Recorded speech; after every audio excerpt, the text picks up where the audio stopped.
Les échantillons sonores. Bonjour à tous. Bonjour Compile. Salut Cyril. Compile, pourquoi tu joues des samples? En plus, ils sont ringards. Ben quoi? C'est bien les samples. Allez, avoue, tu kiffais ça avec ton soundtracker Amiga. Arrête, les gens vont encore dire que je suis un vieux geek aigri. Oui, mais en attendant, c'est du son de qualité numérique. Ah bah ça tombe bien. Je crois que je tiens à une bonne explication pour montrer que qualité numérique, en fait, ça ne veut rien dire. Ben pour moi, c'est très clair. Je sors du son numérique, toujours le même, au bit près. Ça change de l'analogique. Alors Compile, qu'est-ce qu'un son analogique?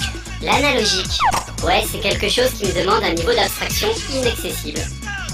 Un son, au sens physique, c'est une vibration, c'est-à-dire une onde qui parcourt un élément comme l'air, l'eau ou le métal. Pour que cette vibration soit audible par les humains, il faut que sa fréquence soit compatible avec notre oreille. Tu peux préciser un petit peu? Un humain peut entendre les sons entre 16 Hz et 20 000 Hz environ. Qu'est-ce que c'est que les Hertz? On avait dit pas de marque.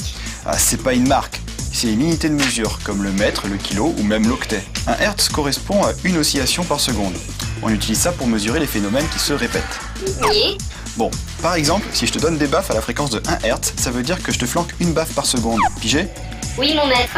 Prenons ce son simple, qui est en fait une courbe sinusoïdale. À 1 Hz, on a une oscillation par seconde, mais ce n'est pas audible. Pour toi, humain. À 1000 Hz, c'est la même onde, mais en plus rapide en quelque sorte. On a 1000 oscillations par seconde et ça donne ça. Oh, quelle beauté, quel son mélodieux, quelle pureté. Oui, mais l'oreille humaine n'aime pas trop la pureté. Pour moi, ce son est moche. Oui, mais t'as des goûts de chiottes, permets de te le dire.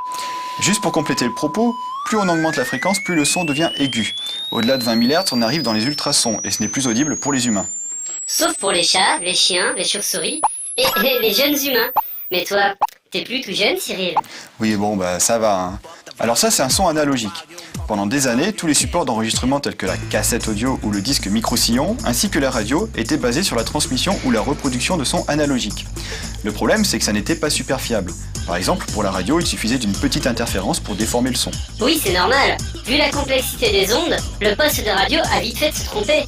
Mais moi, qui m'envoie un signal numérique, même parasité, franchement, il faut le faire pour se tromper entre un 0 et un 1. Alors là, on n'est plus dans l'analogique, mais dans le numérique. En effet, toi, Compile, tu ne comprends que des nombres. Dans ce cas, comment faire pour enregistrer et restituer une onde sonore? Facile, pour en faire des nombres, il suffit simplement de faire un échantillonnage temporel. D'ailleurs, c'est ce que les Anglais appellent to sample. Effectivement, le principe est le suivant. Pour numériser un son analogique, c'est-à-dire le transformer en une suite de chiffres, on a un circuit électronique qui va détecter la position de l'onde à intervalles réguliers. Puisque c'est régulier, on parle là aussi de fréquence. Mais c'est fourbasse, parce que ce n'est pas la fréquence du son, c'est la fréquence d'échantillonnage. Une fréquence qu'on mesure en Hertz, si j'ai bien compris la leçon. Oui, tout à fait. Mais comment ça à suivre? Pour une fois que c'était intéressant. Que veux-tu? Une émission est loin d'être suffisante pour expliquer complètement l'échantillonnage. Bon, très bien. Les données ont été traitées. Sauvegarde en cours. Pump up the volume, pump up the volume, pump up the volume, dance.